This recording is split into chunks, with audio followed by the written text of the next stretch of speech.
नमस्कार आदाब, मैं हूं गौर सर और आज हम फिर क्लास 8 के हिस्ट्री समर वेकेशन की छुट्टी होने के कारण सिलेबस हमें आगे लेके जाना है। इस वजह से हम डिस्कस कर रहे हैं आगे के कुछ बिंदुओं को। हम पढ़ रहे हैं क्लास 8 के हिस्ट्री और पार्ट 3 का ये भाग है जिसमें पेज नंबर आपके 33 पे जो चार्ट पेपर दिया गया था रोहिलखंड, अवध और आदि युद्धों के बारे में जो दिया गया है उस पर हम डिस्कस करेंगे। लेकिन जितना दिया गया है हमें वही पढ़ना है, ज़्यादा विस्तार पूर्वक उसमें नहीं जाना है।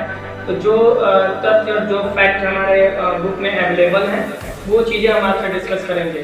जैसे जैसे आप ऊपर की क्लास में जाओगे वो उतना ही विस्तार करके बताया जाएगा। क्लास के हिसाब से जो हमारी बुक में जो सिलेबस दिया गया है उसके अकॉर्डिंग हम पढ़ेंगे। तो सबसे पहले आप पढ़ेंगे आपको रोहिलखंड 1773 ईस्वी का रोहिलखंड युद्ध। पहले तो में दिया है अवध युद्ध चार्ट पेपर में, लेकिन पहले हम रोहिलखंड पढ़ेंगे क्योंकि 1773 में ये हुआ था। और वारेन हेस्टिंग्स तथा रोहिल सरदार जो उस समय हाफिज रहमत खान थे, हाफिज रहमत खान के बीच हुआ था। ये एक निर्णायक युद्ध था। दूसरी चीज कि इस युद्ध का कारण ये रहा कि रोहिला सरदार द्वारा अवध के नवाब को 40 लाख रुपए देने से मना कर दिया गया। इस युद्ध का मेन कारण यही रहा कि रोहिला सरदार जो था, रोहिला सरदार हाफिज रहमत खान ने अवध के नवाब को 40 लाख रुपए देने से मना कर दिया। अब हुआ ये कि ये युद्ध हो गया। उसके बाद युद्ध हुआ तो इसमें हाफिज रहमत खान मारे गए।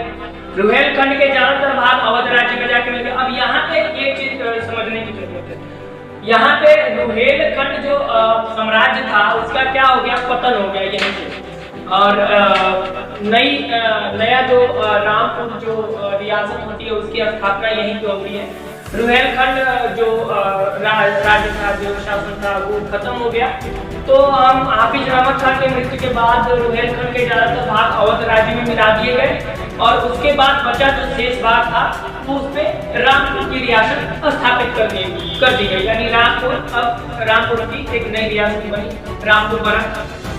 दूसरी चीज की इतने ये रोहिलखंड 1773 में हुआ, इसमें अभी विस्तार में जाएंगे तो बहुत सारी चीजें निकल के सामने आएंगी।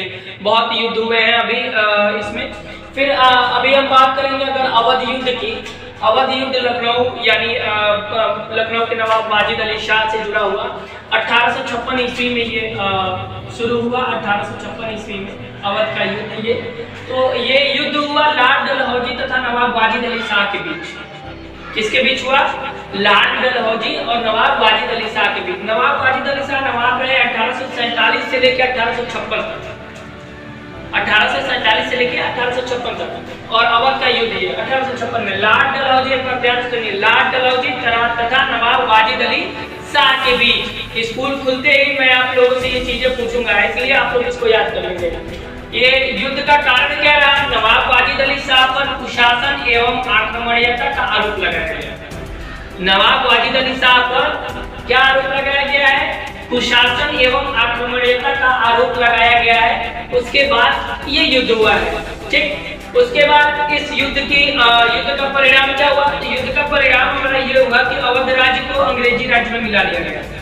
अवध राज्य को किसमें मिला लिया गया? अंग्रेजी राज्य में।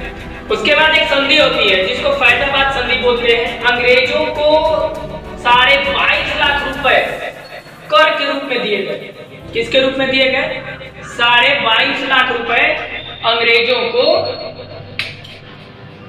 कर के रूप में दिए गए।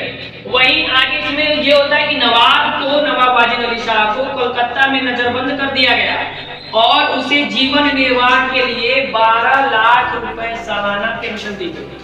यानी जो नवाब था उसको क्या कर दिया गया? कोलकाता में नजरबंद कर दिया गया और उसे जीवन निर्वाह के लिए, जीवन यापन के लिए 12 लाख रुपए वार्षिक सालाना उस समय पेंशन दी गई, ठीक। लेकिन एक बात समझने की जरूरत है कि जब हमारा युद्ध हुआ 1856 में और अवध राज्य जो अंग्रेजी राज्य में मिला दिया गया, इसके बाद क्या होता है कि 1857 का जो विद्रोह होता है ना, 1857 का, उस समय अवध फिर अंग्रेजों के हाथ से निकल जाता है।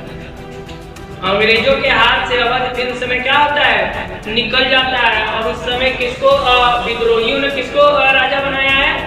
कद्र को।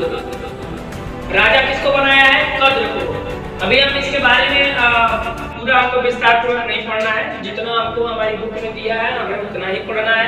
बाकी अगर आप लोग चाहते हो कि विस्तारपूर्वक पढ़ें तो फिर स्कूल खुलेगी तो पूरी चीजें आपको विस्तारपूर्वक बताई जाएंगी। अभी हमें फैक्ट समझना है कि हमारे बुक में जो जो चीजें दी हुई हैं उसको समझने की जरूरत है, याद करने की जरूरत है। जो आपके सिलेबस में दिया है हमें वही पढ़ना है। दूसरी चीज, बहुत सारे लोगों का कमेंट था कि सर आपने जो पढ़ाया है पिछली जो वीडियो आपने अपलोड की है उसमें 1817 का जो बताया है आपने मैसूर युद्ध के बारे में जो हमने डिस्कस किया था, तो हमारी बुक में जो चीजें अवेलेबल है हमें वही पढ़ना है, बाहर से कहीं से कुछ नहीं पढ़ना है।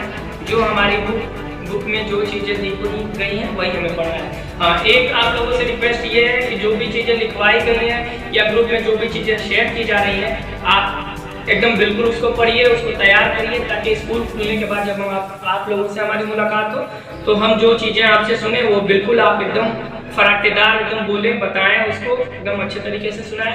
बाकी फिर मिलेंगे अगले वीडियो में, जल्दी मिलते हैं हम आपसे, तब तक के लिए हाफिज़।